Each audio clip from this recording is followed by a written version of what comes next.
السلام عليكم حبايبنا، عاملين ايه؟ يا رب ان شاء الله تكونوا بخير وفي احسن حال. جبت لك برضو النهارده عربيه دبابه موديل 2013، بس المره اللي فاتت كانت دي ميكس ال اس العلب. المره دي جايب لك 2013 واقل من الثانيه في السعر، وطبعا كلنا عارفين ليه الناس اللي هي حابه العربيات اللي زي دي، ودي سعرها كمان 630,000 جنيه، وكمان جايب لك عليها خصم حلو قوي ومتاح قسط او كاش، والقسط كمان تقدر تدفع تلتين حق العربيه دي، يعني تقريبا 400,000 جنيه، وتقسط ال 200 على فتره بتوصل ل5 سنين باقل فايده في مصر. متنساش تتابعنا لو انت مش متابعنا، واتفرج معانا على العربيه الجميله دي 2013 فابريكا كلها بره وجوه ما فيهاش ملحوظه، حله فوق الممتازه ما شاء الله.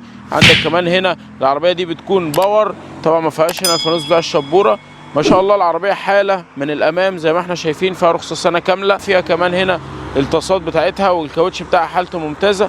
هنبص على الكلام ده كله، بس خلينا اوريك الاول حوض العربيه دي من الداخل، وكمان باب الكبوت، ونشوف الدنيا فيها عامله ايه من جوه.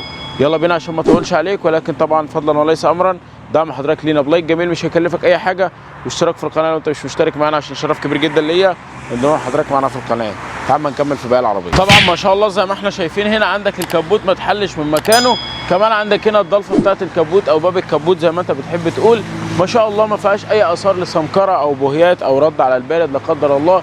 الحاجات دي كلها ما شاء الله زي ما احنا شايفين، الباب تحس ان هو زيرو. عربيه 2013 جديده قوي بسعر محترم جدا، عربيه فيها كل التفاصيل اللي انت تحتاجها. عندك كمان هنا العزل الحراري. تعال نشوف بقى الحوض بتاع الموتور كده. طيب زي ما احنا شايفين كده مع بعض، حاولت ان انا اقرب لك الصوره بقدر الامكان عشان تبقى كل جزء في العربيه واضح معاك.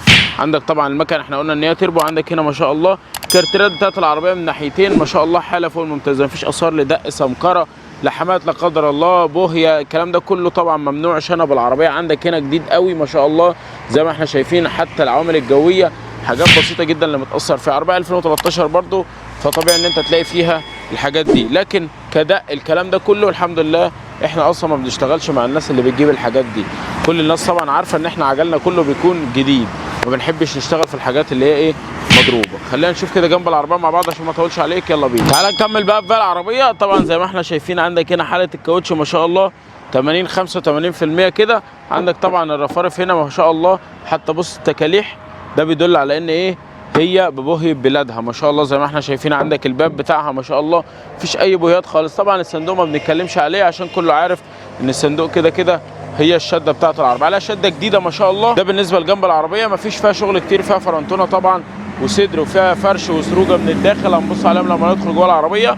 ولكن خلينا نشوف دلوقتي ظهر العربيه مع بعض. يلا بينا. ما شاء الله زي ما انت شايف معايا كده الظهر بتاع العربيه جديد قوي، ربنا يبارك لصاحب النصيب. عندك كمان هنا مفيش اكسدام طبعا، عامل اللي هو النظام بتاع العربيات الديمكسات والكلام ده، فبرضه شكلها ممتاز، والجناب بتاعتها فيها ضلفتين هنا، فدي حاجه برضه ممتازه. رخصه سنه 2013. العربيه دي ب 630,000، وان شاء الله برضه في متاح ليها قسط او كاش، لو انت عايز تشتريها تقدر تدفع تلتين العربيه، والتلت تقسطه على فترة بتوصل ل5 سنين، والفايدة بتكون طبعا فايدة ممتازة، أقل فايدة في مصر للقسط المباشر، ولا بنوك ولا الكلام ده ولا أي حاجة، بصورة البطاقة بتاعتك وضامن. هتيجي تخلص في العربية تدفع فلوسك تاخدها وتتوكل على الله. ده بالنسبة لظهر العربية. تعال نشوف بقى الداخلية بتاعتها ونشوف الفرش والسروجة. طبعا ده بالنسبة لحالة الباب بتاع العربية ما شاء الله. عندك هنا شايل كمان الأوكر ومعدل لها 2 إزاز كهرباء، فدي حاجة ممتازة جدا.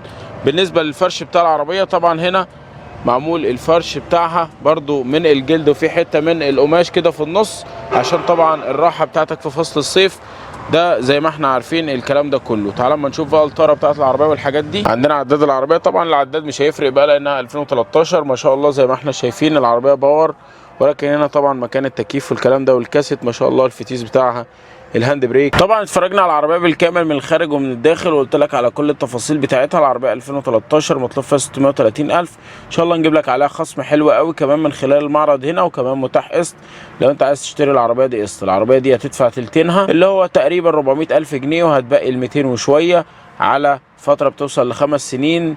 فايده على السنه، اقل فايده للقسط المباشر. اسال وخلينا احنا اخر ناس تشتغلنا وتعمل لك بايديك الجميله. وان شاء الله هنركب مصر كلها عربيات مستعمله وجديده بفضل الله. السلام عليكم.